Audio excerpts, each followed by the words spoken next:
There's a certain things that I'm noticing over the years when I observe others are like, okay, this is what I want, this is what I don't want, and I want to do it my way. And this was part of that. I really wanted to make sure I'm ready and that it comes from a place of I'm already full. So whatever this relationship brings, it's an additional thing.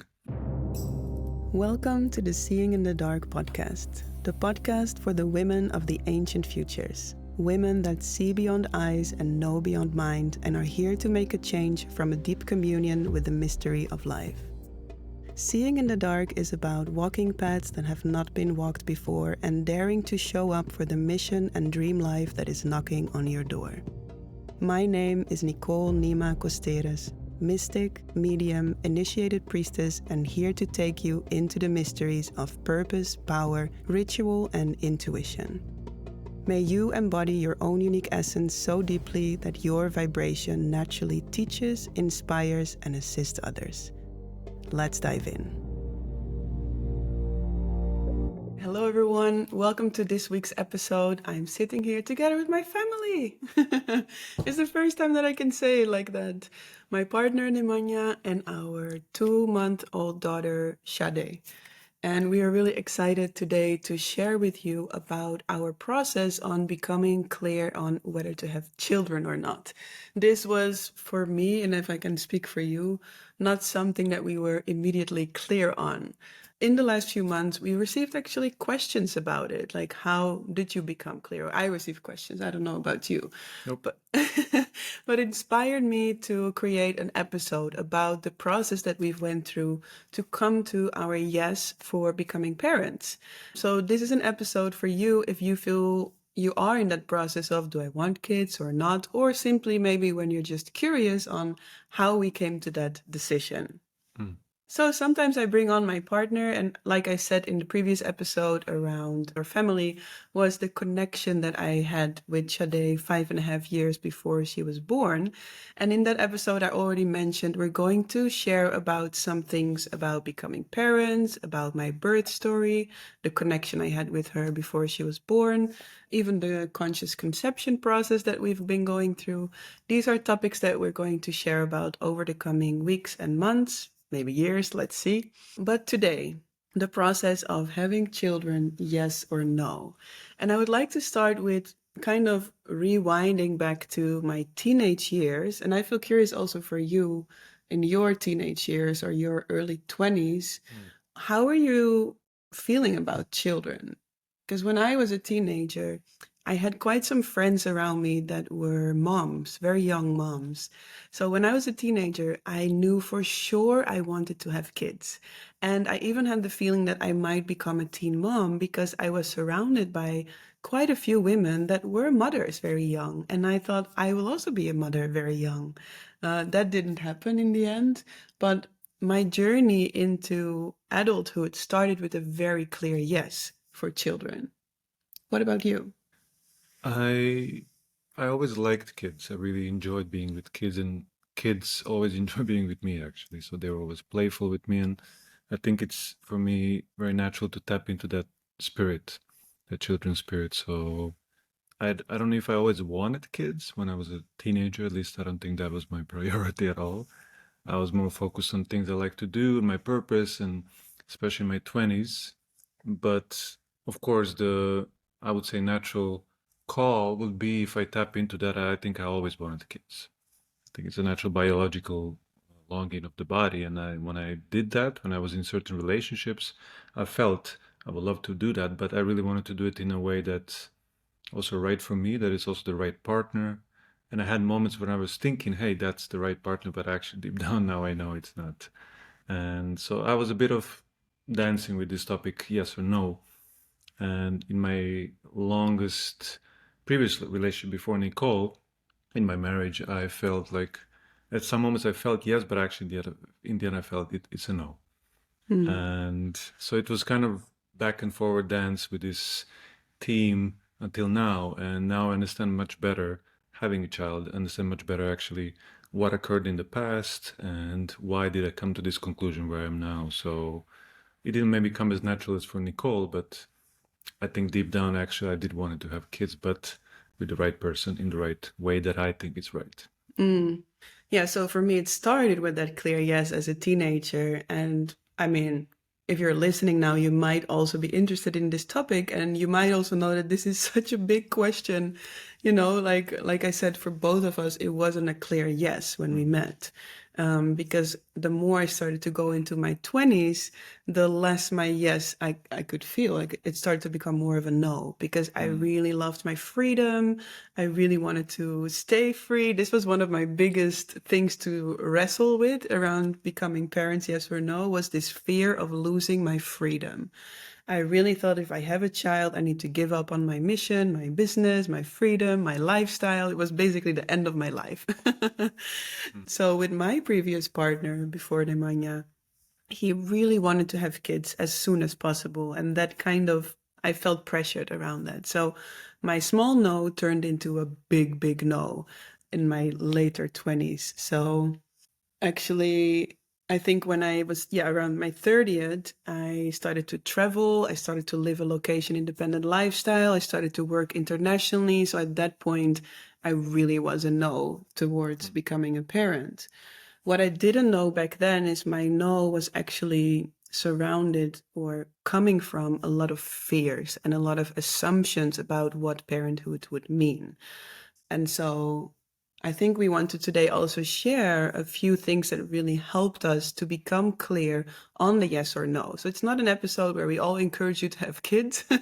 It's an episode where you at least can land in a clear yes or in a clear no, because this is one of the things our Tantra teacher actually invited us into in 2019. mm. Because we met September 2018 here in the Netherlands. And the first moment where our bodies touched, because I came into his dance workshop here in the Netherlands. And when we met, we hugged each other. And the first thing that went through my mind was, this is the father of my children. Creepy. It was creepy. But the first thing that went through your mind was, Well, I would say like this. Maybe it's not the mind. I mean, I definitely felt okay. There was something that happened in that moment when we did connect, and I felt her across the room even before I looked. So definitely, I felt if I look now, like okay, this, like I felt the child, and it's a bit hard to explain. It's not rational, but it mm, makes a lot of sense why it happened, especially now.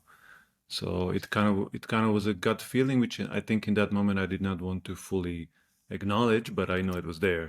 So yeah, because of course I would not imagine meeting someone and say, "Hey, you're the mother of my child." That would be first of all weird as hell. creepy. Plus, for me to say that to myself, I think it also was not. I was not capable of doing that in the moment because it was like very confusing.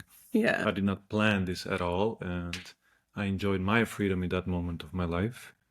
So when it occurred, if I look at it now, it's more of a gut feeling that I'm Mm. happy I was exploring. Yeah. So the first moment where we met, we both had a feeling, gut feeling, this is going to be the mother of my child, this is going to be the father of my child. But then also at the same time, of course, not sharing it because it was our first moment of meeting. It was not even a date. It was really our first moment of meeting in person. Yeah. And that would be a little bit strange. So maybe fast forward from there. In 2019, when we were 6 months together, we went straight into a Tantra year training together. Mm, And in this Tantra year training, we actually started talking about kids quite early on in our relationship. And we realized, hey, we're actually not clear on a yes or no. And it was kind of a decision that was floating around. It was not really landed in one of the options. And so one of the invitations that our Tantra teacher made for us, which I think is very, very important, she said, I believe that it's very important that at some point you come to that clear yes or that clear no. Because she said, I at some point landed in my no. She decided to not have children because she also didn't want to come to a point in her life where suddenly it's too late and then you realize, oh, actually, I did want to have kids. mm, Or the other way around, that you have kids and actually deep down you didn't really want kids. So that was a really beautiful invitation that led us into a deeper exploration of, okay, do we want to have kids or do we not want to have kids? And at that point in my life, and I think actually in our whole conception process also, I felt really open for both paths. So we were never this couple that was like, we have to have, like, no matter what, we need to have children, or no matter what, we should not have them. I think we've always been open. But inside of that, we wanted to land in that clear yes or in that clear no, knowing that it might not be the same. Maybe he would land in his clear yes and I would land in my clear no. So it was a very individual exploration, I would say, while we were also exploring that together. Yeah, and especially with that tantra training, it was the theme of, okay, do we want children? But among that, there was so much happening in that space, clearing out fears beyond the baby topic, or individual traumas and whatever not the baggage we came with in the relationship, which was actually nice to so early on start to do in a relationship, because usually, in the past, how I did it, beautiful first few months, and then we try to make things happen, and then after years or whatnot, we will start doing some inner work. But I'm glad we started from the beginning, and among those topics, yes, was children and also other stuff. So I may have been, clear, hey, I would like a child with you, but there's so many other things in my life in that moment that needed clearing out. A lot of traumas, a lot of from my childhood when I was a kid, because I grew up in a family which was not functioning well. So I had that imprint of, maybe, I would like to be a father, but also I don't know, will that actually work? Will I be the same as my father or the same as my mother? I did not want that. So I'm happy that Tantra training happened, because it healed a lot of things, to give space to her, and to give space to, okay, is this really true for me now? And am I ready? Maybe this is more important also. Am I really, really ready? Which is such a tricky question also. Yeah, you're never ready. But yeah, certain parts of me had to be ready. Yeah. And, So what that would look like in that whole period where we're actually kind of floating above the decision was that we would maybe dip our toes into the yes and then come out of it again, and then dip our toes into the no and come out of it again. And we didn't really take the space to fully land and explore one of those two. And I think this is something that can happen if you are also in an exploration around, do I want to have kids? Yes or no? And also, to be clear, even if you land in a yes, you don't know. It's not something that you order online. Still, then it's up to life, of course. But what it would look like was kind of a bit of tiptoeing on top of the decision, I would say. And so we wanted to create the space to really dive in. And there's a few things that really helped us in the decision-making process that we would like to share with you. And maybe one of them you would like to try out. So I'm just getting my notes here. and I'm just taking care of the baby. She's asleep. Yeah. Okay.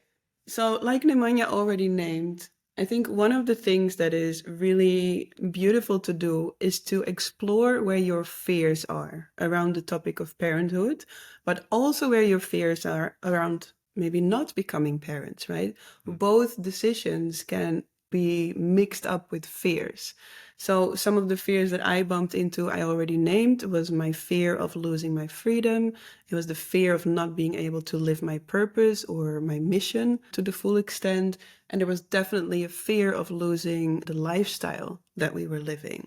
Yeah, I necessarily didn't have those fears. I think, yeah, I don't think I had those fears, losing freedom. I think I was more or less, that's why I named the word ready. I feel there was a part of me ready, okay, ready to do this. And I don't know, I felt always I can do both.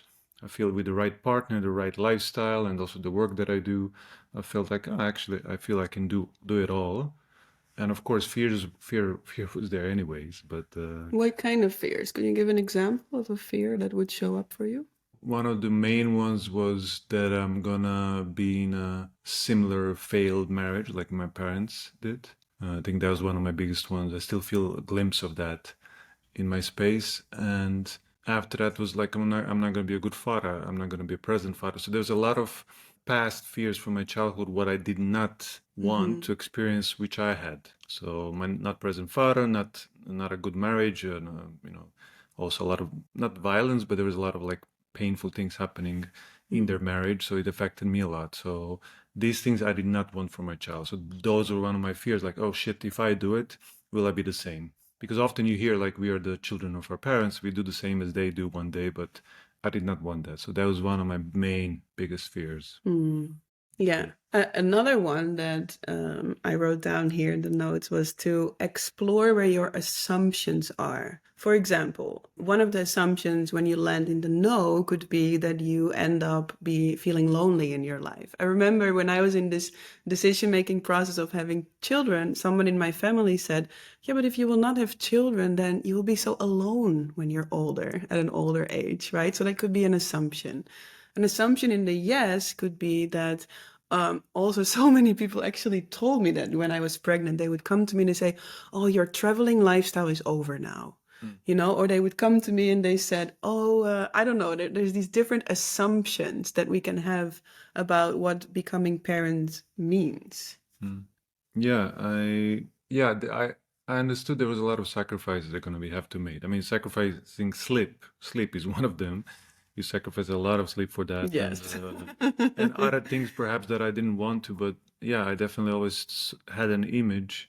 If I were to have a child, I would like to still. I always had this image, even this bag, like carrying it in the bag, and we go and we do our thing, and of course we adapt to her, but I still love to travel and would love to continue travel. I know it's not going to be the same way as before, but I do not abide to the stereotypes of how I should be live in what way. I mean, my work is definitely a witness of that, and my lifestyle even before Shade. So with Shade, I want to continue that, and also ideally show her that it's possible to do what you love to do and still travel and get to know people and not stop your life. I think that's not the way I want to live. Yeah, we actually know some people in our network that have children that say, if we could choose again, we would not do it. So that also brought a lot of fear upon me. And I was like, holy shit, some parents actually say, I would not do it again if I can choose again. So that was one of the fears also that would come up for me. But what I really saw in some of those parents is that they were making themselves a victim of having a child because they would go into that field of assumptions. Oh, then we cannot travel anymore. We need to stay in one location and we need to, and we need to. And they kind of build this prison around themselves of what they need to do. Yeah. Where I also very much believe that Sade came to this specific family because we live this type of lifestyle, because we have this type of mission, and because we are who we are. So I think this is something that we can fully trust in, that our children come to us because we are who we are, and this is why they want to live their life guided by us. So also one thing that really helped us was to take time for the decision. And we will also share after these things that were really helpful in the decision, we will share how we in the end landed in our yes. But I think one of the things that we did was we took the time. We took the time while we held that clear intention. So it was not taking time and we putting that aside somewhere on a shelf. No, it was taking the time while we hold that clear question alive, while we are present with that question, while we bring our intention towards that question. So it's that balance between not leaning in too much where you need to force, oh, what is it going to be? What is it going to be? But also not leaning out too much where you keep postponing to land in that yes or no. Yeah. Now, the fourth thing, what personally helped me, I don't know actually if it was part of your process as well, but what really helped me was to connect to the spirit of Sade. I will link the episode below where I share about the psychic connection that I had with Sade 5.5 years before she was born. This was actually 6 months before I met Nemanja. So I met actually Sade before I met Nemanja, and this really helped me because I was building a relationship with her in spirit. I just really wanted to meet her in this physical life. So that really helped me in the decision as well. So one other thing that really helped was to find and surround myself with people that either embody the yes or embody the no in a way that inspires me. Yeah, so what it looked like for me is I hired a coach, a business coach, and she has 3 children. She runs a really beautiful business, And I started to surround myself with women that were mothers, that were also still living fully their purpose, that were also still creating the lifestyle of their dreams, so that it would start to communicate to my body that it is actually possible. Because it's one thing to say that to myself, it's a whole other thing to see others live it. Yeah, so surrounding yourself with people that either embody that yes, or maybe you see someone that really inspires you that actually decided, hey, I don't want to have children. Like our Tantra teacher, she does that in a very beautiful way as well. So surrounding yourself with those people can also help you to become clear on your decision. You can still continue. She's waking up. Yes. And then I think one other thing is to remember that you create your lifestyle and everything is possible in that. Yeah. Maybe, okay, maybe you're not going to travel and change location every single day when you have a small baby. But anyway, we didn't really travel like that anyway. I mean, especially me, we were slow travelers. We just stay in one location a bit longer and we can still do it that way. So, sure, maybe you need to make some adjustments, but you can create the lifestyle that you want to live also when you have a child. Okay. One other thing actually is to lean fully into the no for a while and lean fully into the yes for a while. That's also something that really helped me because when you're tiptoeing on top of that doubt, like, oh, yes, tipping your toe a little bit there, or no, dipping your toe a little bit there. Instead, you could say, okay, for this whole month or this amount of weeks, we're fully going to lean into the no and just explore what that feels like, any fears or doubts that it brings up, what assumptions it brings up, and exploring that. And then you can say, okay, let's lean fully into the yes and explore that. What fears do come up there? How does it feel in your body? Like, what type of assumptions are there? What is the lifestyle that you envision there? And really take a chunk of time to lean fully into both of these directions. Okay, so are there any other things that you feel helped you or us in the decision? Well, to me, it helped a lot. Like I shared before, the tantra and other processes we had as a couple, because the baby sensation that I really want to have kids and I feel the right person is here was clear. And I think even when I felt the right person was here, there was still clarities that I needed and certain stability that I needed in the relationship. So we went through a lot of things throughout the years, different trainings, different diets, and plant medicine and whatnot, because that helped me also understand, okay, if we can be stable together, which is very important to, I feel, as an imprint to the baby, then I'm a yes. And if that would be a no, then yeah, then I would be a no. But eventually, over time, we felt it was time. We felt it was the right thing to do. But definitely, the yes or no depended in the end a lot on how we relate and where we at. So that was the crucial thing in the end to decide for me. Yeah. And I think also I think I can speak for both of us that we also wanted to make sure that the yes or no came from the most pure place as possible. Of course, maybe it will not be perfect, but we wanted to make sure that it doesn't come from a neediness of, oh, yes, we feel a yes because the child needs to bring something to us, or we need to, that it doesn't come from the need or from the fear or from the there's even one good friend, and she said that if you bring in your child from a place of neediness, that you bring in like a certain karmic relationship that then you need to work through for a long time. So we actually wanted to make sure that whatever we would decide, that it come from a pure place, or at least as pure as possible. Well, there is like I said, a biological clock. It's a real thing that happens. And at some point, yeah, it invites to procreate.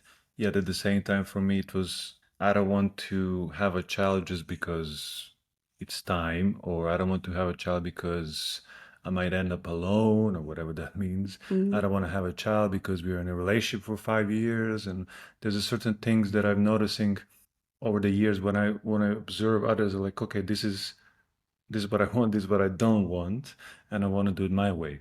And this was part of that. I really wanted to make sure I'm ready and that it comes from a place of I'm already full. So whatever this relationship brings, it's an additional thing. Yeah. So this was my path. Yeah. So, how did we, in the end, come into our full yes? That was actually also a little bit of a scary process because, like I shared at the beginning, it was both an individual process as well as a process together. So, in January 2020, right before COVID hit, we went to the Brazilian Amazon to do a plant medicine diet, an ayahuasca diet of 1 month, together with the Yawanawa tribe. Mhm. And in this diet, we actually lived really quite deep in the forest. There are no cars, there are no highways, no.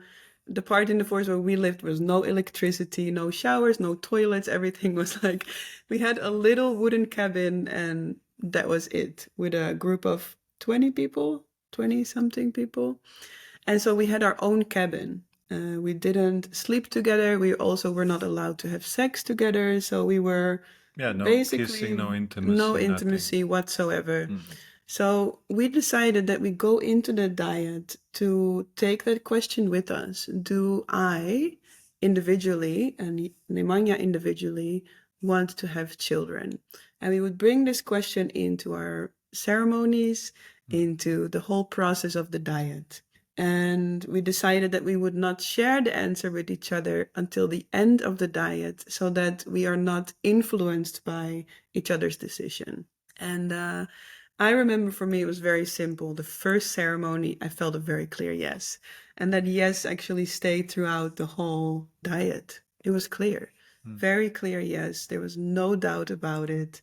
And yeah, I shared that with him at the end, towards the end of the diet. How is it for you? You remember? Oh, I had a lot of doubts. And again, it was, especially the diet was a very individual experience for me, like going really deep in within myself and looking at certain things which needed to be spotlighted. And so again, I had moments, of course, I had doubts and moments of unclarity because I was a bit unclear with myself in certain areas. So eventually, yeah, I felt, I don't exactly remember which ceremony, but I think somewhere in the middle, maybe. There was a lot of clarity and messages. It's a yes. And of course, I had fears and doubts. It's all natural. I think to have a child and to bring a child into this world is a rite of passage of its own. So it's supposed to be scary. It's Yeah. supposed to be bring in certain things and question marks. And I think it's really important to look at them, not to avoid them. That's why I said before, instead of creating a child just because you think you should have a child for whatever reason, questions are very important to go through and to really look within. And that creates a certain physical and emotional and energetical shift. And the readiness is much more there. And that was my journey. And then I think also you can be that yes or no on all levels of your being. Like Nemanja said, not just because your biological clock is ticking and it's like a very physical decision, but then it also, like, also your mind and also your energy and also your spirituality, everything starts to align with that yes or no. And I think this was very beautiful for me to feel, and also actually throughout my whole pregnancy, which is a whole other episode, Mm. that I could feel that everything was aligned with her coming in. Like she came in right into my lifestyle around ritual and initiation and traveling. And I could feel that the whole process was very harmonious, even though there were some big challenges inside of that process. Like Nemanja said, a lot came up for us Mm. individually, for us together. So it was really a rite of passage and really an adventure. Mm. And everything was at the same time also very harmonious and aligned in a way. Everything made sense when I look back in that whole process. Yeah.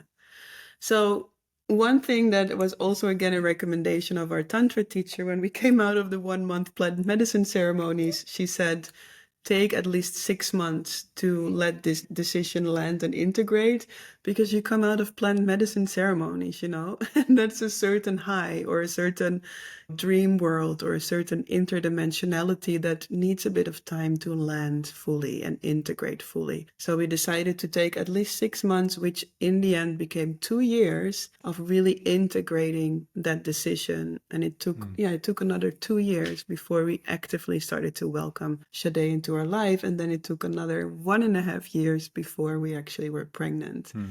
But then we would go into the conscious conception story, which we will do in another episode, because that's a whole process and story on its own that I think is also really beautiful to share more about. But yeah, this is how we came to our yes. And since that moment of the yes, it stayed a yes. And sure, I still had moments where fears would come up again. I remember we were in Estonia, I think, in a swimming pool, and I saw a little boy. And I could feel my body in the yes, and then my mind would come in again, like, oh, it's so scary, and this and that. So, still, I had those situations where fears would come up, but I also felt they would come up to be cleared out. So I can, really enter into the conception process clear as possible from all those fears. I think fear, especially as a word, as an energy, as a sensation, it's one that can bring someone to also say yes from fear and also say no. So I was exploring both of these aspects because fear would take me to both directions. Actually, like, oh, I have to do it now before I get older, or whatever. That was also fear, or not to do it because whatever reasons. So fear was a common one, and specifically because we both do so much inner work, it was inevitable that we're going to dive into these topics one way or another. It's a tricky path for people who do a lot of internal, spiritual, whatever you want to call it, inner work, because you're going to have to meet all these things one way or another. So we did, and yeah, it brought us her. She's here. So here we are. Yeah, here we are. So thank you everyone for listening to us. Let us know if this has been helpful for you in any way. We always love to hear that. And the next episode together with Nemanja, we will share a bit more about our conception process, because that was also, it was not a quick process for us. It was actually a 1.5 year journey where lots and lots happened. And I think I don't remember who told me, but there was this one person that told me that the contractions that you have at birth, or the expansions or the rushes that you have during labor, they actually already start a long time before. And I think even in the decision-making process, I can see how the contractions of labor were actually already there. These moments where the fears come up and the things are being pushed out, and then the moments where there is this perfect harmony and connection. And the same in the conception process. There were these moments where there were the big contractions and the big expansions, and then the same in the pregnancy, the same during labor, and the same during postpartum, actually. The contractions and expansions are there from the very, very beginning we started this process together. So more about that soon. For now, we will leave you with all of this today. Let us know if it has been helpful for you, and we look forward to see you again soon. Much love. Bye.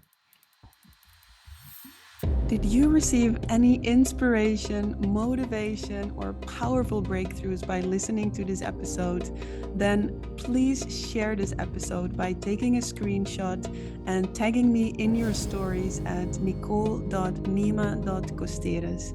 I would love to celebrate you, share you in my stories, and it would mean so much to have my work reach more powerful, passionate women like you. Thank you so much, and looking forward to see you next week.